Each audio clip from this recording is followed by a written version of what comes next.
৭২ সালে স্বাধীনতার পর মরহুম শেখ মুজিব আপনি আমাদেরকে নিষিদ্ধ ঘোষণা করেছিলেন। ৭২ থেকে ৭৫ আমরা কাজ করতে পারি নাই।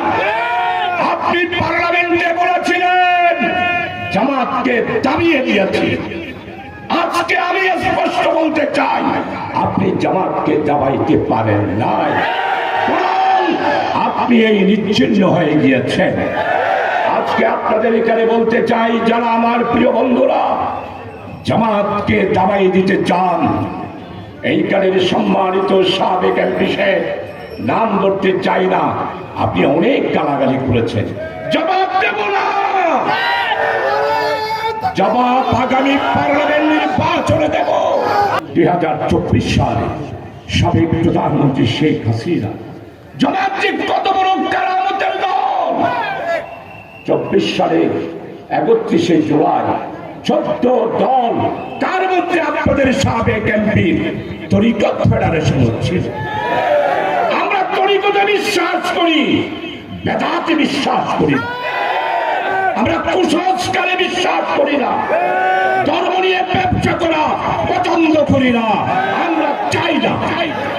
আপনারা 14 দল জামাত ইসলামীকে নিষিদ্ধ করার জন্য প্রস্তাব দিলেন, আর শেখ হাসিনা ফুলে ফেপে স্বরাষ্ট্রমন্ত্রী দিয়ে 31 তারিখ জামাতকে বেআইনি ঘোষণা করা হল। জামাত এবং শিবিরকে, দুইটা দলকে পৃথিবীর ইতিহাসে নাই কোন ছাত্র সংগঠনকে রাজনৈতিক দলের সাথে নিষিদ্ধ ঘোষণা করা। 1 তারিখ গেল, 2 তারিখ গেল, 3 তারিখ গেল, 4 তারিখ গেল, 5 তারিখ 31 তারিখ 4:30টায় নিষিদ্ধ ঘোষণা করা হলো। 5 তারিখ 4:45টায় সাবেক প্রধানমন্ত্রী আপনাকে দেশ থেকে পালাতে আপনি বাধ্য হলেন।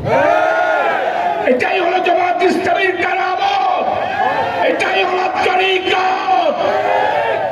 ফেসবুকে দেখলাম একজনে বলতেছে, আফা আপনার জন্য বাংলার মানুষ কাঁদতেছে, বাংলা অন্ধকার হয়ে গেছে, এখানে আলো নাই।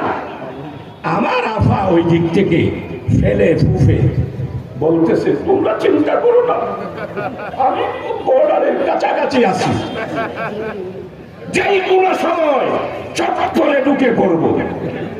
সাংবাদিক বন্ধুরা বলতে চাই, আপনি চট করে ঢুকবেন, আমরা জামাত শিবির আসি, ফট করে ধরা পদ্মা নদীতে ডুবাইয়া জেলখানার ভিতরে নিয়ে যাবেন।